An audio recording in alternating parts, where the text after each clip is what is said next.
Hi everyone and welcome to a new video here on my channel. It has been such a fun week creating stuff for my channel again.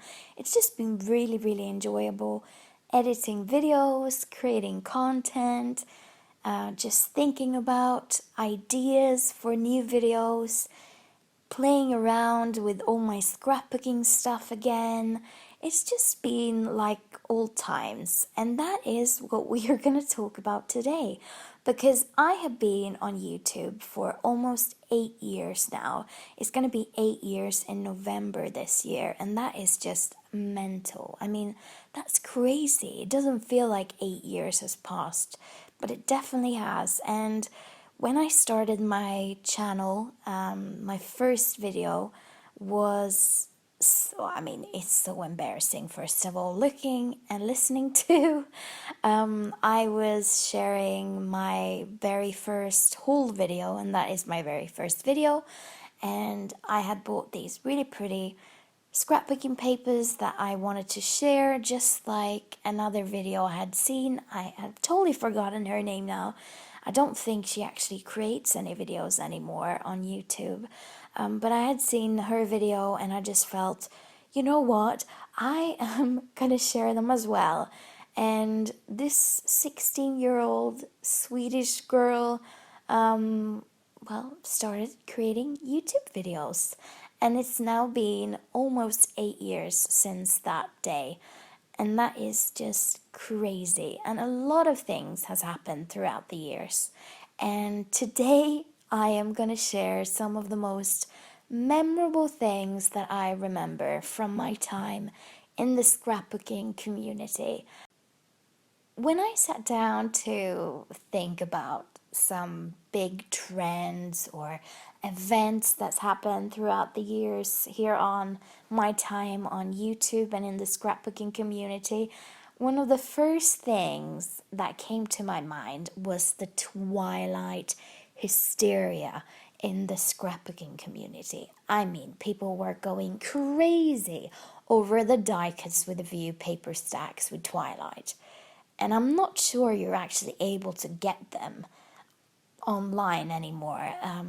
I think that hysteria has sort of died out. I'm not gonna lie and say that I've never read the books or that I haven't seen the movies, because I have, but I have never been like a big, huge fan of Twilight. I mean, I choose Lord of the Rings and I choose Harry Potter over Twilight like any day. Like, they don't even compete. But I remember people going absolutely bonkers over this die-cuts with a view paper stack in the theme of Twilight, like vampires and blood and love. And it was just really funny seeing these people buying probably like 5-6 paper stacks, 12 by 12 paper stacks from die-cuts with a view, because they were like hoarding it and they wanted to create like tags and mini albums and cards in the Twilight theme. So that is something that I will never forget, and I don't think there has been such a big trend like that since. I mean, with just one, like a movie that's just literally taken over the whole crafting world. I know that Tilda, which is not Magnolia Tilda, but Tilda, the company, was also a big craze, but it wasn't as big as the Twilight love that people had for creating Twilight things. So I think that was it's quite weird, but it's also a little bit cute when you think about it, that people were literally buying 5, 6, 7, 8 paper stacks just to hoard and just to create these projects in the Twilight theme. The second thing that I remember from the crafting community is 2 peas in a bucket. I think that's what you call the website. It's no longer possible to go on that forum website because it closed down a few years ago.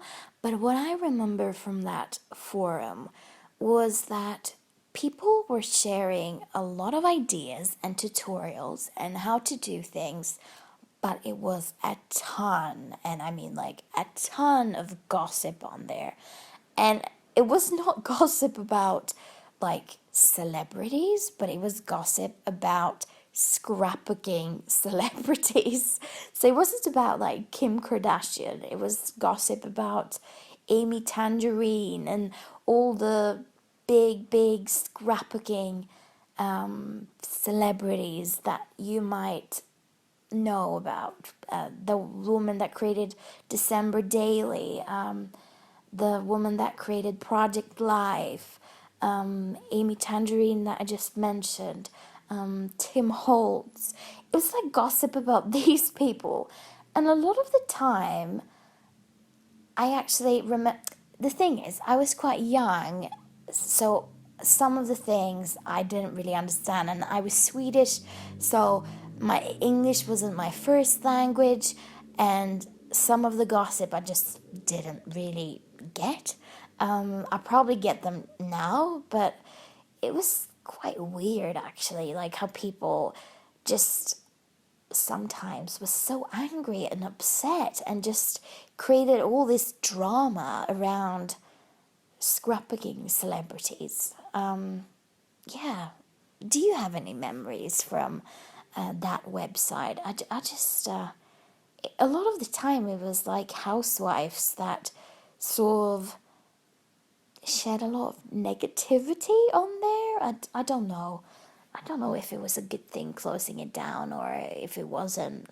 I know a lot of people that thought it was a good thing because it was just like a big negativity gossip place. But yeah, that's a big website I remember.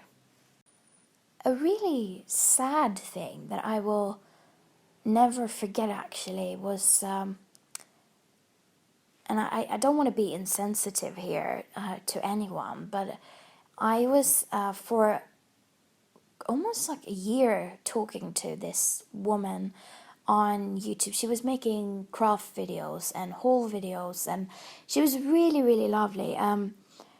Probably a lot of people remember her. She was quite famous. She had quite a bit of subscribers at that time when a lot of people didn't really have that many subscribers because the crafting community wasn't that big. I mean, most of the people that were big back then, they don't even create stuff today.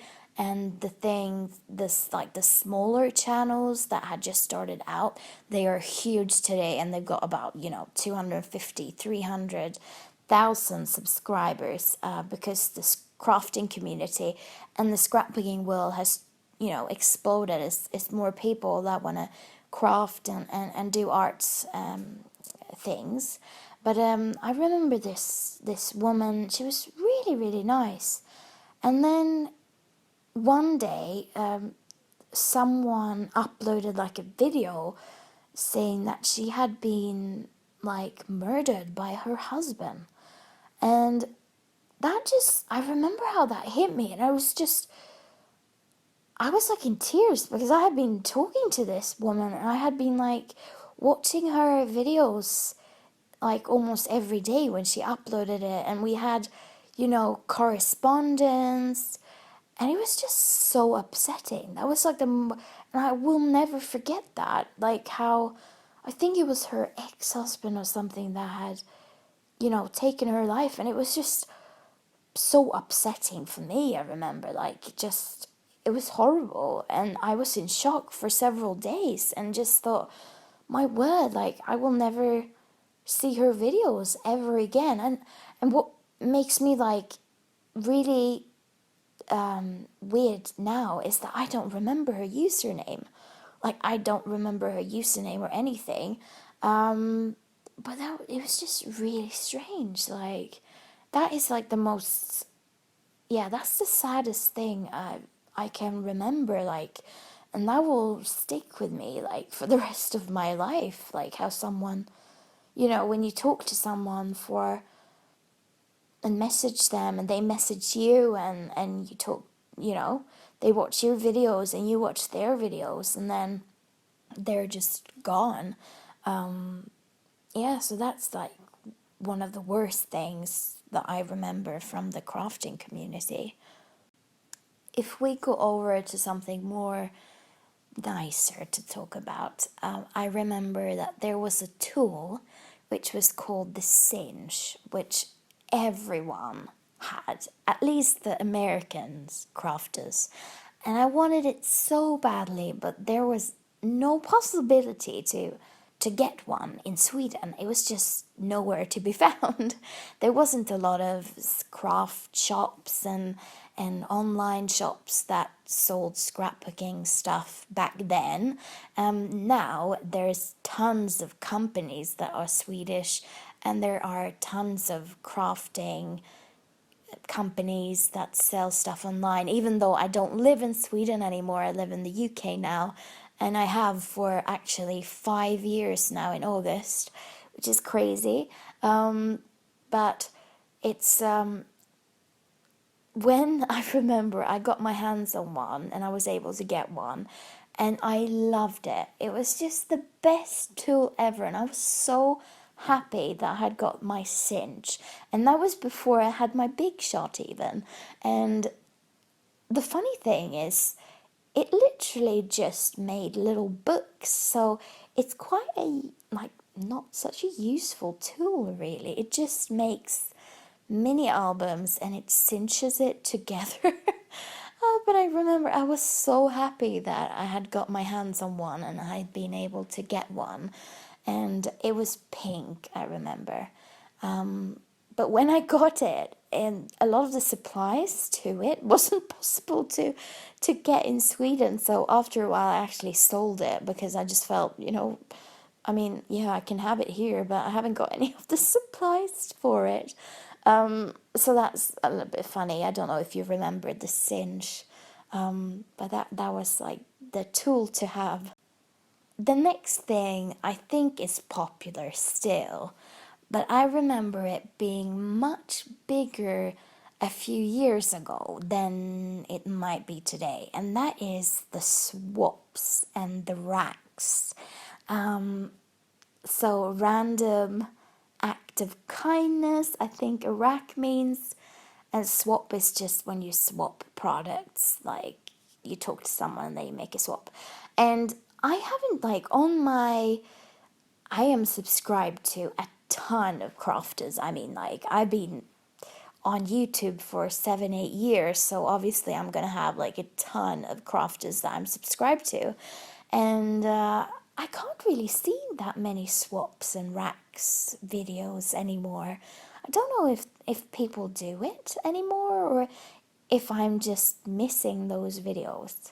What do you think? Is it popular anymore to do like swaps and racks? A lot of videos seems to be like mixed media, and it seems to be like planner related, like journaling. Yeah, so, and card making, obviously.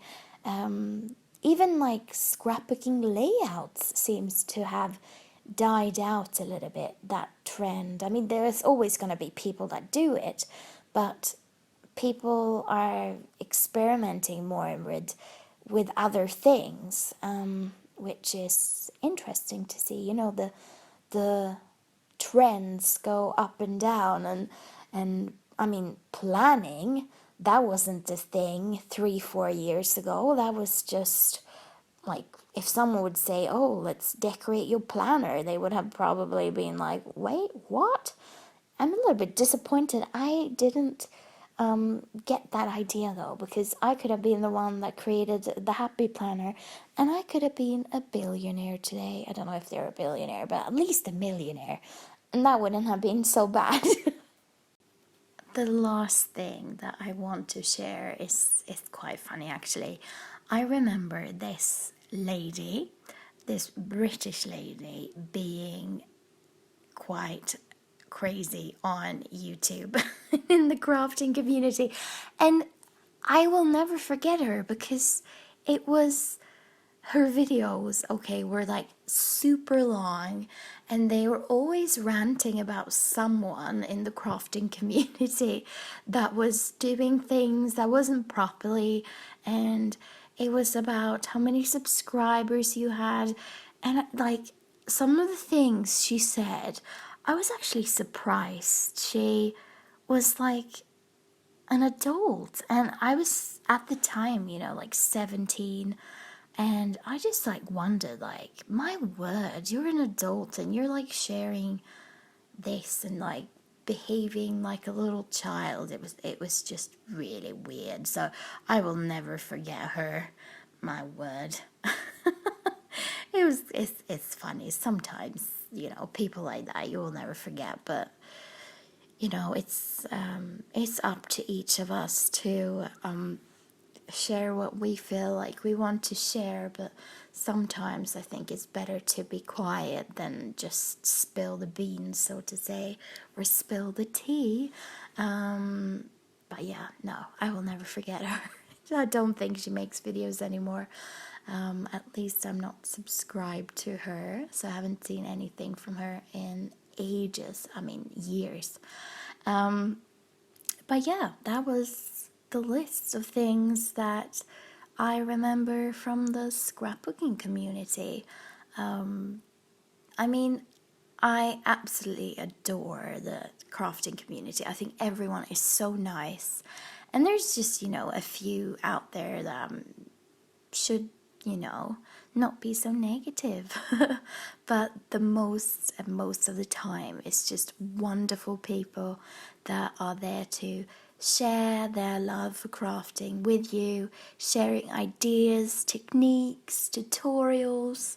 And it's just, I've met some absolutely beautiful people on YouTube that I today would like call my internet friends. I've never met them in real life, but they're, you know, they're so kind, so loving, and just wonderful people. So I don't want to stop with like, or end with something really negative. You know, well, sometimes I guess people should be reminded not to share too much, because otherwise they will be in a video of things that someone who was 17 at the time still remembers today.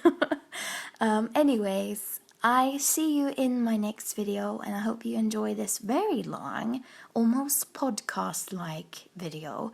If you did, be sure to push a little thumbs up and share a comment with me. Do you have any memories from the scrapbooking community that you remember? Yeah, so see you next time. Bye bye.